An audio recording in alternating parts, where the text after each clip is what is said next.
Hi hello അസ്സാം വലൈക്കും. എന്തൊക്കെ എല്ലാവരും വിശേഷങ്ങൾ? സുഖമല്ലേ? റാഹത്തല്ലേ? രാവിലെ തന്നെ എനിക്ക് എന്താ പണിയെന്നായിരിക്കില്ലേ നിങ്ങൾ ചിന്തിക്കണ്ടാവുക. ഞാൻ മുറ്റത്ത് കുറേ മെറ്റൽ പരന്ന് കിടക്കുന്നുണ്ടായിരുന്നു. ഫസ്റ്റ് നമ്മളെ വീടിൻ്റെ ബെൽറ്റ് വാർത്തപ്പോഴുള്ള മെറ്റലാട്ടോ. അത് ഇത്രയും ആയിട്ട് ഈ എന്തേ എടുത്ത് ചാക്കിലാക്കാഞ്ഞേന്നായിരിക്കും നിങ്ങൾ ചിന്തിക്കുന്നുണ്ടാവുക. പക്ഷേ അവിടെ കുറേ ആയിട്ട് നമ്മളെ പണി സാധനങ്ങളൊക്കെ കിടക്കുകയായിരുന്നു. നമ്മൾ പണിക്കാരെ കുറേ എംസാൻഡും കാര്യങ്ങളൊക്കെ ഇതിൻ്റെ സൈഡിലിങ്ങനെ കിടക്കുന്നു. എനിക്കതെടുത്ത് ഒഴിവാക്കാൻ പറ്റണില്ലായിരുന്നു.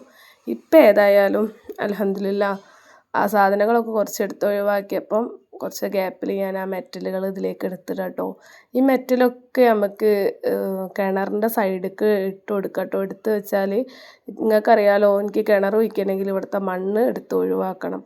അപ്പം തിങ്കളാഴ്ച ചൊവ്വാഴ്ച ആയിട്ട് ആ മണ്ണ് അവിടുന്ന് ഒഴിവാക്കാനാണ് ചിന്തിക്കുന്നത്. അപ്പോൾ ഇതിനേക്കും കുറച്ച് മെറ്റലൊക്കെ ഇങ്ങനെ പെറുക്കിയാൽ അത് നഷ്ടപ്പെടില്ല. അല്ലെങ്കിൽ നമ്മളെ JCB വന്നു കഴിഞ്ഞാൽ ഒന്നും നോക്കൂല കേട്ടോ, ഫുള്ള് വാരി എടുത്ത് ഒഴിവാക്കും. അപ്പോൾ നമ്മൾ കുറച്ചൊക്കെ നമ്മൾ കരുതിയാൽ അത് കിട്ടുമല്ലോ.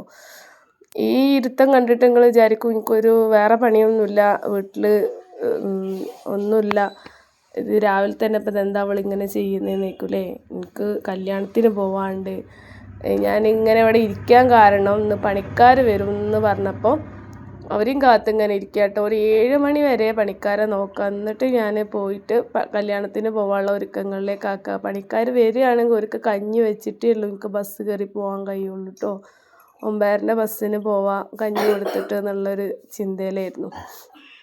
അങ്ങനെ പിന്നെ അങ്ങനെ കുറേ നേരം ഈ മെറ്റൽ വാരി അതിലേക്ക് ഇട്ട്, നല്ല മെറ്റലാട്ടോ.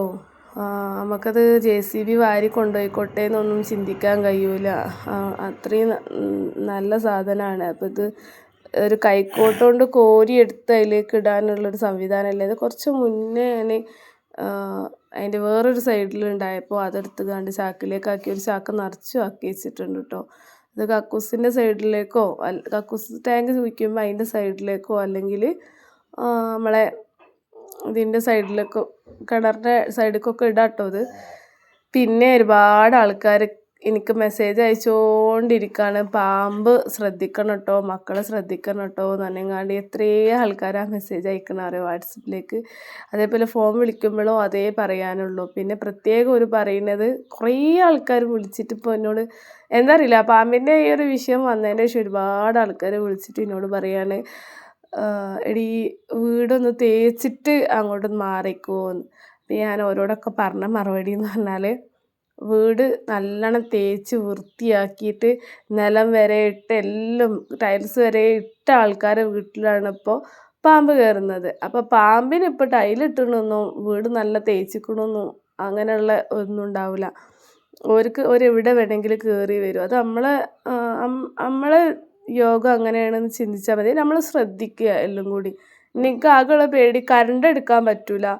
അപ്പോൾ നമുക്ക് പൈപ്പ് ഇട്ടേക്കാം, അല്ലാതെ അതിനോട് വയറ് വലിക്കാൻ നമുക്ക് ഇപ്പോഴത്തെ സാഹചര്യത്തിൽ കഴിയൂല.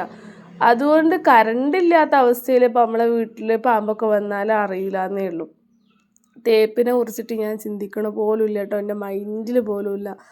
അതേപോലെ ബാത്റൂമിൻ്റെ ടൈൽസ് ആങ്ങളുടെ അടുത്തുണ്ട്, അത് അവിടുന്ന് കൊണ്ടോട്ടിയിൽ നിന്ന് ഇങ്ങോട്ട് കൊണ്ടുവരാനുള്ള ഒരു ഇപ്പം വണ്ടിക്കൂലി കൊടുത്ത് കൊണ്ടുവരാൻ എനിക്ക് പറ്റില്ല കേട്ടോ. ഞങ്ങൾ അഥവാ ഇനി എങ്ങനെ റിസ്ക് എടുത്ത് കൊണ്ടുവരികയാണെങ്കിൽ മാത്രമേ ഉള്ളൂ കേട്ടോ ബാത്റൂമിനും ടൈൽസ് ഇടുള്ളൂ. തൽക്കാലം സിമെൻറ്റ് കലക്കിപ്പാറും കാര്യമുള്ളൂ.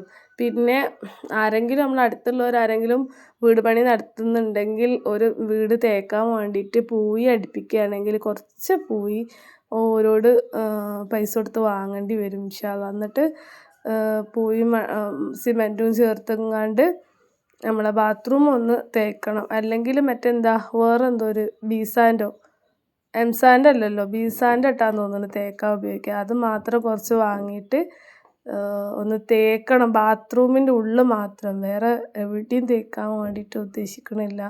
പേടിയാണ്. ഇനിയൊരു പൈസ ചോദിച്ചൊരു വീഡിയോ ചെയ്യണത് തന്നെ എനിക്ക് വല്ലാത്തൊരു സങ്കടമാണ്. അപ്പോൾ ഞാൻ പറഞ്ഞില്ലേ, ഭേദമായാലും വേണ്ടിയില്ല, തേക്കണില്ല എന്നാട്ടോ ഉദ്ദേശിക്കുന്നത്. ഞാൻ ഇതേപോലെ പല കാര്യങ്ങളും നിങ്ങളോടൊപ്പം ചെയ്യണില്ല ചെയ്യില്ല പറഞ്ഞിട്ട് പഠിച്ചവനെ എത്തിച്ചിട്ട് അതിലേക്കൊക്കെ എത്തിച്ചിരിക്കണ്. അപ്പോൾ ഇത് എല്ലാവരും എനിക്ക് വിളിക്കണതിനോണ്ടാട്ടോ. പിന്നെ ഇപ്പോഴും വരുന്നുണ്ട് കേട്ടോ ഓരോ വാട്സപ്പിലേക്ക് കല്യാണം കഴിക്കട്ടെ എന്ന് തന്നെ മെസ്സേജ്. പിന്നെ പരിചയമുള്ള ആൾക്കാർക്കൊക്കെ ഞാൻ ആ വോയിസ് കേൾപ്പിച്ച് കൊടുക്കലുണ്ട് കേട്ടോ. എന്താ എനിക്കറിയാം, അവർക്കൊരു രസമായിരിക്കും നമ്മൾ മറുപടി കൊടുത്താൽ അവർക്ക് മുണ്ടിയും പറഞ്ഞിരിക്കാൻ ആൾക്കാരെ കിട്ടും വിചാരിച്ചിട്ടൊക്കെ. പക്ഷെ ഇന്നെ അത് കിട്ടൂല കേട്ടോ. എനിക്ക് ഒരുപാട് ഓഫേഴ്സ് വന്നിട്ടുണ്ടായിരുന്നു കേട്ടോ. എന്നോട് സംസാരിച്ചിട്ടുണ്ടെങ്കിൽ 25,000 തരാം.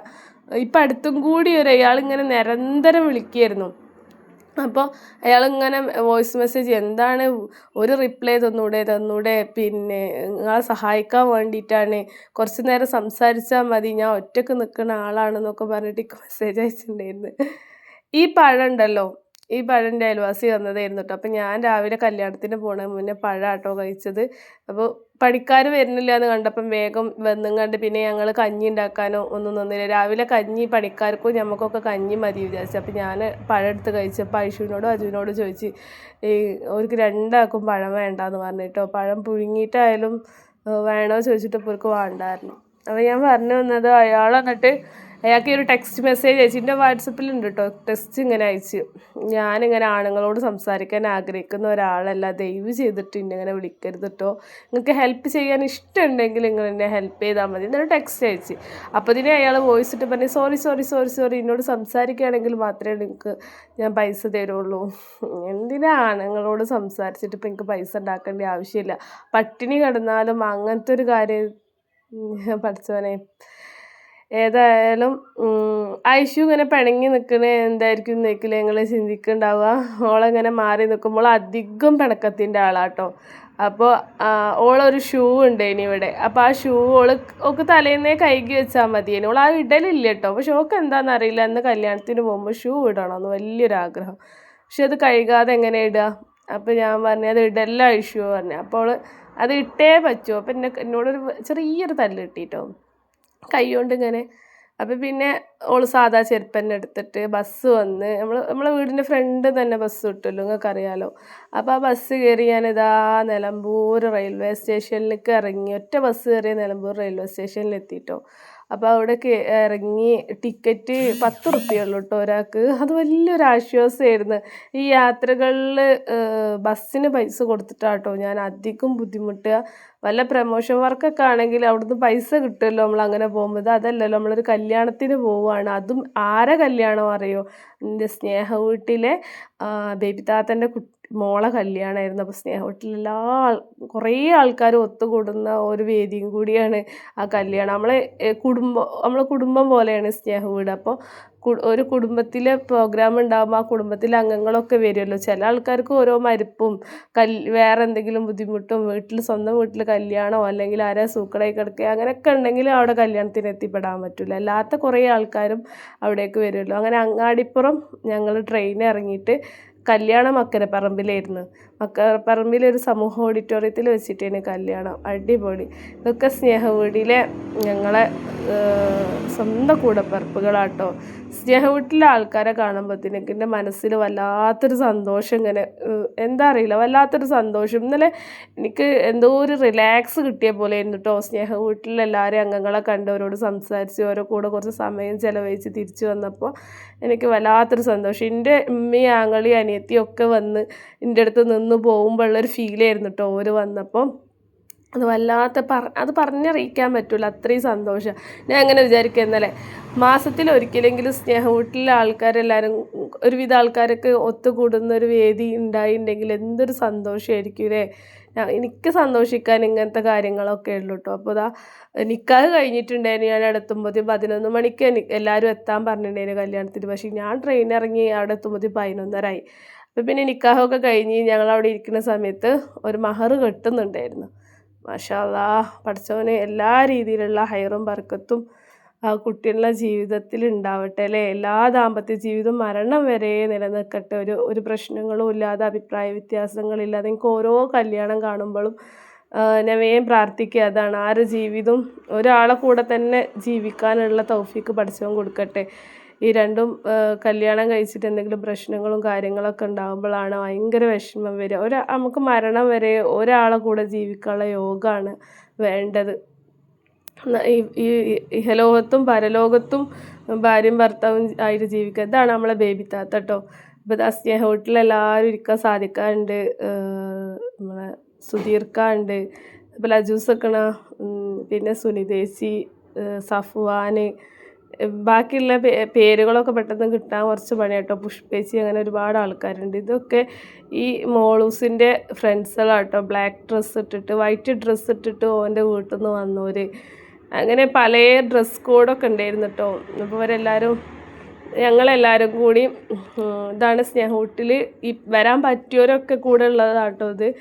അപ്പോൾ ഇത്രയും പേര് അവിടെ സ്നേഹവീട്ടിൽ നിന്ന് പങ്കെടുത്തിട്ടില്ല. അപ്പോൾ ഞങ്ങളെല്ലാവരും വീഡിയോ എടുക്കാൻ വേണ്ടിയിട്ട് ഇങ്ങനെ നിൽക്കുക. സ്നേഹവീട്ടിലെ പ്രോഗ്രാം എവിടാണെങ്കിലും അത് പോവാനുള്ളൊരു ആഗ്രഹം, വല്ലാത്തൊരാഗ്രഹം കേട്ടോ. നിങ്ങൾക്കറിയില്ലേ, സ്നേഹവീടും ഞാനുമായിട്ടുള്ള ബന്ധം ഒന്നും അല്ലാത്തടത്തുനിന്ന് ഒരു സീറോ ആയിരിക്കുന്ന സമയത്ത് സാദിക്ക കൈപിടിച്ചിട്ട് സാദിക്കാൻ്റെ പിറന്നാളിൻ്റെ സമയത്ത് എനിക്കൊരു എല്ലാവരും കൂടിയിട്ട് ഒരു ഗിഫ്റ്റ് തരും. കഴിഞ്ഞ വർഷത്തെ പിറന്നാളിന് ഒരു 16,000 സംതിങ് പൈസ തരിക. അതിൽ തുടങ്ങിയതാണ് ഞാൻ എൻ്റെ കൈമേലുള്ളതൊക്കെ സ്വരുക്കൂട്ടി ഒരു സ്ഥലത്തിന് അഡ്വാൻസ് കൊടുക്കുക. എൻ്റെ ജീവിതത്തിലെ വെളിച്ചം പകർന്ന വ്യക്തിയാട്ടോ സാദിക്കായും സ്നേഹവീടും. അപ്പോൾ അത് ആ സ്നേഹവീട്ടിൽ എന്ത് പ്രോഗ്രാം നടക്കുകയാണെങ്കിൽ പഠിച്ചവനെ എനിക്ക് ആരോഗ്യം ആയുസ്സും തരട്ടെ, എനിക്ക് അവിടെ എത്തിച്ചേരണം. ഓരോ ആൾക്കാരെ കാണുമ്പോഴും അത് മനസ്സിന് വല്ലാത്തൊരു സന്തോഷമാട്ടോ, പറഞ്ഞറിയിക്കാൻ പറ്റാത്തൊരു സന്തോഷം. ഏതായാലും ഒരുപാട് വീഡിയോസുകൾ ഞാൻ എടുക്കാൻ നിന്നില്ല. എന്താ വെച്ചാൽ ഇതൊരു പബ്ലിക് പ്ലേസാണ്. ചില ആൾക്കാർക്ക് വീഡിയോ എടുക്കാൻ ഇഷ്ടമുണ്ടാവില്ല. ഇത് നമ്മൾ സ്നേഹവീട്ടിലെല്ലാവരും നമ്മൾ വീഡിയോയിലൊക്കെ വരുന്നതാട്ടോ.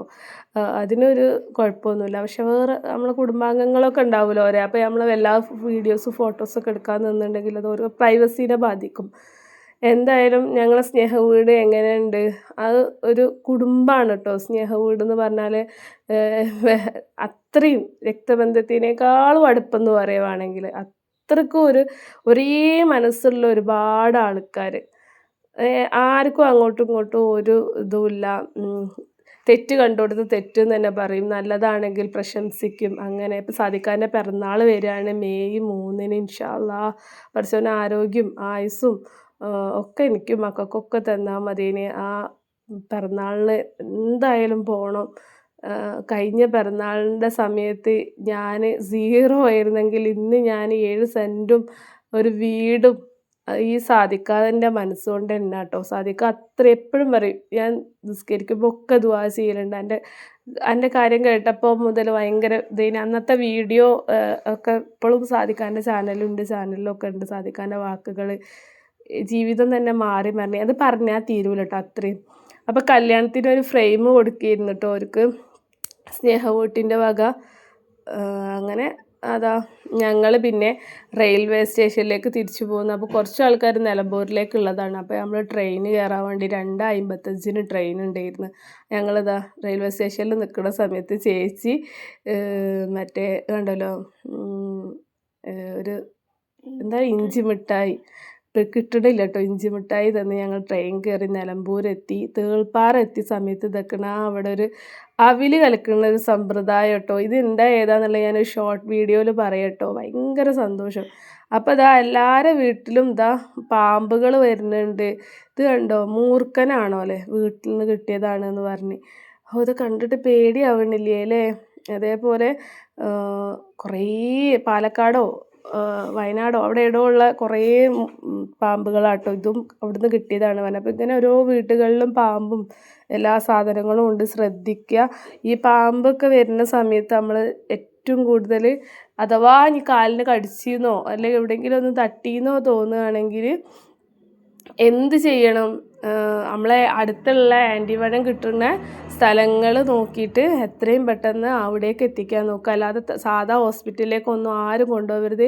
കോഴിക്കോട് ആൻറ്റിവനം കിട്ടുന്ന കുറച്ച് സ്ഥലങ്ങളെ ഞാൻ ഈ ഒരു വീഡിയോൻ്റെ ലാസ്റ്റ് വെക്കുന്നുണ്ട് കേട്ടോ. അപ്പോൾ നിങ്ങൾ ശ്രദ്ധിക്കുക. ഇത് കണ്ടില്ലേ, എന്താല്ലേ പാമ്പിൻ്റെ എത്രയേ പാമ്പുകളാണ് ഫോറസ്റ്റ് ഉദ്യോഗസ്ഥന്മാർ പിടിക്കുന്നതില്ലേ. കണ്ടിട്ട് തന്നെ ചില ആൾക്കാർക്ക് പേടിയാവുണ്ടെന്ന് വെച്ചാൽ കുഞ്ഞു കുട്ടികൾക്ക് വരെ വിഷമാണ് കേട്ടോ പാമ്പിന്. അപ്പോൾ എനിക്ക് ഒരുപാട് ആൾക്കാർ മെസ്സേജ് അയക്കുന്നുണ്ട്, വിളിക്കുന്നുണ്ട്, ഈ ശ്രദ്ധിക്കണം കേട്ടോ. എന്താ പറയുക, കാടേരിയല്ലേ, അപ്പോൾ എല്ലാവർക്കും പേടി. പടച്ചോന് ഇതുവരെ ഒരു കുഴപ്പമില്ല, അങ്ങനെ ഇല്ലാതിരിക്കട്ടെ. ഏതോ മരത്തിൻ്റെ താഴേന്ന് കേട്ടോ ഈ പാമ്പിനൊക്കെ പിടിച്ചു വിടണേ. ഈ ഒരൊറ്റ കുഞ്ഞി പാമ്പ് മതി നമ്മളെ കൊത്തിങ്ങാണ്ട് നമ്മളാകെ ബുദ്ധിമുട്ടിലാക്കാൻ വേണ്ടിയിട്ട്. എന്തായാലും പടച്ചോൻ കാക്കട്ടെ. പടച്ചോനല്ലേ, നമ്മളെ വിധി എന്താണെന്നൊന്നും അറിയില്ല. എന്നാലും ഇതൊക്കെ മറ്റേ സർപ്പക്കുട്ടികളാട്ടോ. മൂർക്കം പാമ്പ് അറിയണേ, മറ്റേത് രാജപാമ്പാലയെന്ന് തോന്നുന്നു വീടിൻ്റെ ഉള്ളിൽ നിന്ന് കിട്ടിയത്. ഇന്നലത്തെ വാർത്തയിലൊക്കെ ഉണ്ടായിരുന്നല്ലോ. ഇതൊക്കെ ഓരോരുത്തർ എനിക്ക് ഷെയർ ചെയ്ത് തരണം കേട്ടോ. അങ്ങനെയാണ് ഞാനിത് വീഡിയോയിൽ പോസ്റ്റ് ചെയ്യുന്നത്. ഇങ്ങനെ കാണുമ്പം തന്നെ ചിലർക്ക് പാമ്പിനെ കാണുന്നത് തന്നെ അറപ്പായിരിക്കും കേട്ടോ. എന്നാലും ആ പാമ്പൊന്ന് നേരെ വന്ന് കൈമക്ക് കൊത്തിയിട്ടുണ്ടെങ്കിൽ എന്തിനും പറ്റൂലേ. പാൻറ്റിവനം കോഴിക്കോട് കിട്ടുന്ന ഹോസ്പിറ്റലുകളെ പേര് ഞാനുണ്ട്. അഥവാ കടിക്കാതിരിക്കട്ടെ, ഒരു മനുഷ്യനും പാമ്പിനെ കടിക്കാതിരിക്കട്ടെ പ്രാർത്ഥിക്കുക. പക്ഷേ അഥവാ കടിച്ചിട്ടുണ്ടെങ്കിൽ നിങ്ങൾ എന്ത് ചെയ്യുക, ആൻറ്റിവനം കിട്ടുന്ന ഹോസ്പിറ്റലിൻ്റെ പേര് ഞാൻ എൻ്റെ വീഡിയോൻ്റെ ഏറ്റവും ലാസ്റ്റ് കൊടുക്കുന്നുണ്ട്. എത്രയും പെട്ടെന്ന് അവിടേക്ക് എത്തിക്കുക. മാക്സിമം നിങ്ങൾ ചെയ്യേണ്ട കാര്യം അങ്ങനെയാണ്. നമ്മൾ അല്ലാതെ ചെറിയ ചെറിയ ഹോസ്പിറ്റലിലേക്ക് ഒന്നും കൊണ്ടുപോയിട്ട് കാര്യമില്ല. അപ്പോൾ എത്രയും പെട്ടെന്ന് പാമ്പ് കടിയായിട്ട് 1 മണിക്കൂറിൻ്റെ ഉള്ളിൽ പിന്നെ ഇത് ചെയ്യണം. അതുപോലെ പാമ്പ് കടിച്ചിട്ടുണ്ടെങ്കിൽ നമ്മൾ കയറുകൊണ്ട് കെട്ടുകയൊക്കെ ചെയ്യില്ല, അങ്ങനെ മുറുക്കി കെട്ടാൻ പാടില്ല. സോപ്പിട്ട് കഴുകാൻ പാടില്ല. ബ്ലഡ് നെക്കി ഒഴിവാക്കാൻ പാടില്ല. അങ്ങനെയൊക്കെ കുറേ ശ്രദ്ധിക്കാറുണ്ട് കേട്ടോ. ഞാൻ വേറൊരു വീഡിയോ നിങ്ങൾക്ക് വേണ്ടിയിട്ട് കാണിച്ചു തരുന്നുണ്ട്. ഏതായാലും എത്ര പാമ്പാലേ, പാമ്പും പാമ്പിൻ്റെ കുഞ്ഞുങ്ങളും. അവർക്കും ഈ ലോകത്ത് ജീവിക്കണം, പക്ഷേ നമ്മൾ ശ്രദ്ധിക്കാം. കണ്ടിട്ട് തന്നെ എന്താലേ. അപ്പോൾ ഇന്ന് നമുക്ക് ആക്റ്റീവ് പ്ലാന്റ്സിലേക്ക് പോവാണ്ട് കേട്ടോ. പേര് പറയാനും കിട്ടണില്ല. കോഴിക്കോട് കുറ്റ്യാടി. അപ്പോൾ ആദ്യമായിട്ടൊരു പ്രമോഷൻ വർക്ക് കിട്ടുകയാണ്. ഇൻഷാ അള്ളാ ഞാൻ അങ്ങോട്ട് പോവും. എങ്ങനെ ഏതാണെന്നൊന്നും അറിയില്ല. ഇൻസ്റ്റഗ്രാമിലാണ് വീഡിയോ മെയിനായിട്ട് ഇടുക. അപ്പോൾ ഇൻസ്റ്റഗ്രാമിൽ നിങ്ങളൊക്കെ വീഡിയോ കാണേണ്ടതാണ് കേട്ടോ. ആൻറ്റിവനം കിട്ടുന്ന ഹോസ്പിറ്റലിൻ്റെ പേര്, അതും കോഴിക്കോട്. മലപ്പുറത്തുള്ളത് ഞാൻ ഉടനെ തന്നെ ഇടാം കേട്ടോ. ഇത് ശ്രദ്ധിച്ച് വെക്കുക, നോട്ട് ചെയ്ത് വെക്കുക. അഥവാ ആർക്കെങ്കിലും എന്തെങ്കിലും പറ്റിയിട്ടുണ്ടെങ്കിൽ ആർക്കെങ്കിലും പറഞ്ഞു കൊടുക്കുക കേട്ടോ. അപ്പോൾ എല്ലാവരോടും ഞാനൊരു ഷോർട്ട് വീഡിയോ ചെയ്യുന്നുണ്ട്, എല്ലാവരും ഷെയർ ചെയ്ത് കൊടുത്തോട്ടെ.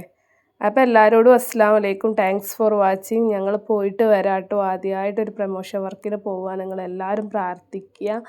കുട്ടികൾക്കൊരു സന്തോഷമാവും. ഞങ്ങൾ ഇതുവരെ അങ്ങനെ ഒരു സ്ഥലത്ത് പോയിട്ടില്ല കേട്ടോ.